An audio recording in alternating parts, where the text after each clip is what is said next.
성도님들 안녕하십니까? 오늘 함께 묵상할 말씀은 룻기 1장입니다.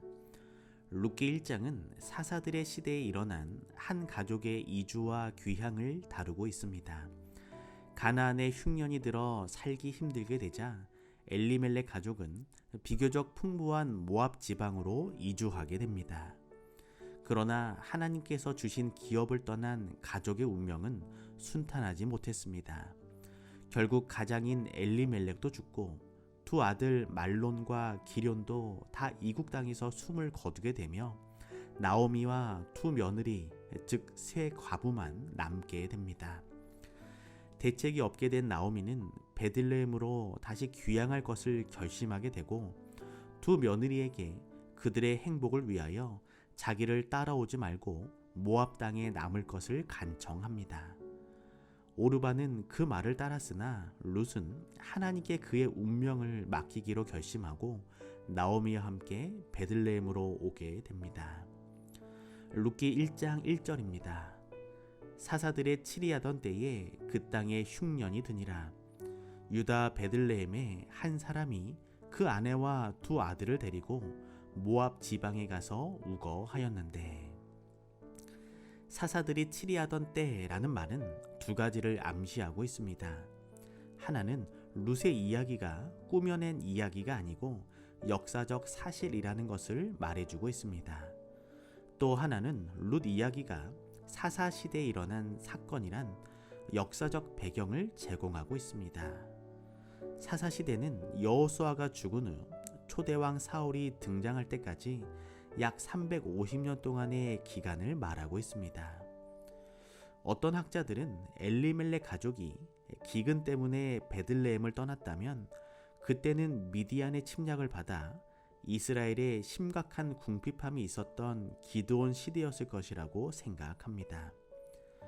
엘리멜렉 가족은 모압 땅에 오래 거주할 생각은 없었을 것입니다. 기근이 끝나면 곧 돌아오려고 했지만 엘리멜렉의 죽음과 아들들의 결혼으로 귀향이 늦어졌습니다. 우리의 삶에도 때로는 흉년, 즉 어려움과 고난이 있을 수 있습니다. 하지만 하나님과 교회 공동체를 떠나지 않고 함께 살아야 합니다. 세상은 화려하고 넉넉해 보이며 해결 방법이 있는 것처럼 보이지만 허상일 뿐임을 잊지 않고 오늘도 하나님의 말씀 가운데 살아가게 되기를 소망합니다. 룻기 1장 2절입니다. 그 사람의 이름은 엘리멜렉이요 그 아내의 이름은 나오미요 그 두 아들의 이름은 말론과 기럨이니 유다 베들레헴 에브랏 사람들이더라. 그들이 모압 지방에 들어가서 거기 유하더니. 룻기에 나오는 베들레헴은 유다의 베들레헴입니다. 이 성읍은 예루살렘에서 남쪽으로 8.4km 떨어진 해발 731m 지점에 자리 잡고 있었습니다. 에브랏 혹은 에브라다는 떡집이라는 뜻이 있는 베들레헴의 옛 이름입니다. 따라서 이곳 태생의 사람들은 에브랏 사람들이라고 불렸을 것입니다. 여기서 베들레헴의 유다라는 지명을 덧붙인 것은 스불론의 베들레헴과 구별하기 위해서입니다. 이곳은 후일 미가 선지자가 메시아가 태어날 장소로 예언한 곳이기도 하며 실제로 예수님께서 이곳에서 태어나셨습니다. 모압은 요단강 동편 아르논 강과 세렛 시내 사이에 위치해 있었습니다. 모압의 동편은 아라비아 대광야로 경계가 분명하지 않았습니다. 이 지역은 비옥한 고원지대로 지중해보다는 평균 915m가 높고 사이의 수면보다는 1300m가 더 높았습니다. 작물이 자라기에 충분한 강우량이 있었고 그 지역이 비옥했다는 것은 그곳에 수많은 성읍과 촌락이 존재했었다는 사실로 알 수 있습니다. 모압은 풍부한 물과 기름진 땅, 그리고 아열대성 작물로 축복받은 땅이었습니다. 그 지방 사람들은 히브리어와 매우 유사한 언어를 사용했기 때문에 나오미의 가족이 살기에는 큰 어려움이 없었을 것입니다. 모압 족속은 아브라함의 조카 롯의 후예로 셈족 혈통에 속했습니다. 그러나 그들은 우상 숭배자들이었습니다. 그들의 주신은 그모스였으며 인간 제물을 바쳐 신을 달랜 것으로 알려지고 있습니다. 나오미의 가족이 하나님이 주신 땅을 떠나 우상 숭배자들의 땅으로 간 것은 믿음의 부족 때문이었습니다. 룻기 1장 3절입니다.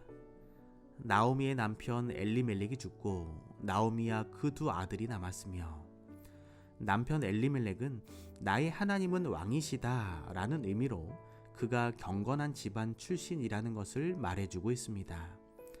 나오미는 나의 기쁨 혹은 감미로운 자라는 뜻으로, 후에 나오미는 베들레헴 사람들에게 자기를 나오미라고 부르지 말고 그 반대의 뜻인 마라로 불러달라고 말합니다. 나오미가 남편과 아들 둘이 다 죽는 불행을 겪은 것은 하나님께서 내리신 벌이 아니라 죄악 세상에서 당하는 고통이라고 봐야 합니다. 하나님께서 주신 기업을 떠나 이방 지역에서 겪어야 되는 긴장과 스트레스가 아마도 그들의 수명을 단축시켰을 것입니다. 하나님은 불행을 주시고 잘못을 징벌하시며 우리를 치는 분이 아니십니다. 불행은 우리 스스로 만들기도 하며 하나님을 떠난 죄악 세상에 살면서 자연스럽게 생겨나는 결과일 뿐입니다. 룻기 1장 6절입니다. 그가 모압 지방에 있어서 여호와께서 자기 백성을 권고하사 그들에게 양식을 주셨다함을 들었으므로 이에 두 자부와 함께 일어나 모압 지방에서 돌아오려 하여. 하나님의 백성들을 떠나 10년이란 세월이 흐른 후 모압에서 삶에 지친 나오미는 무엇을 결심했을까요? 고대 근동 지역에서 여자의 가치는 남자와의 관계에서 평가되었습니다. 그러기에 남편을 잃은 과부는 약하며 노년기의 과부는 더욱 약자에 속했습니다. 더구나 가난한 과부는 말할 것도 없었습니다. 또한 그의 장성한 두 아들이 죽어 가족을 모두 잃고 타국에서 궤기되어 빈곤하게 살아있으니 그 형편이 말할 수 없을 정도로 딱한 지경이었습니다. 남자 중에서 욥이 가장 큰 고통을 겪었다면 성경에 나오는 여자 중에서는 나오미가 가장 큰 고통을 겪은 사람 중 하나라고 볼 수 있습니다. 여자에게 남편이 죽고 그 자녀가 모조리 죽은 것보다 더 큰 불행은 없었기 때문입니다. 나오미는 다시 베들레헴으로 돌아가기로 결심합니다.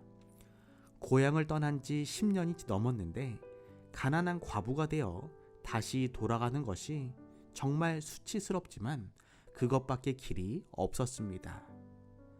세상의 삶은 더 화려해 보이고 풍요로워 보일 수 있습니다.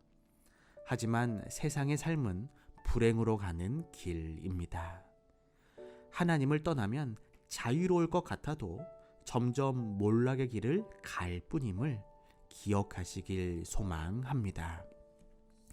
룻기 1장 16절입니다. 룻이 가로되 나로 어머니를 떠나며 어머니를 따르지 말고 돌아가라 강건하지 마옵소서. 어머니께서 가시는 곳에 나도 가고 어머니께서 유숙하시는 곳에서 나도 유숙하겠나이다. 어머니의 백성이 나의 백성이 되고 어머니의 하나님이 나의 하나님이 되시리니. 두 여인의 결정에 따라 그들의 운명도 갈렸습니다. 모압에 남기로 결정한 오르바는 세상적으로나 상식적으로 생각할 때 현명한 결정을 했지만 그 뒤에 어떻게 살았으며 어떻게 되었는지 우리는 그 소식을 전혀 모릅니다. 아마도 모압의 한 평범한 여인으로 살았을 것입니다. 그에 비하면 룻은 상식적으로 어리석은 결정을 했지만 하나님에게서 피난처를 구한 그의 삶은 햇볕같이 점점 광명해져서 그의 후손 중에서 다윗 왕이 태어나고 마침내 예수님의 조상이 되는 영광을 누리게 되었습니다.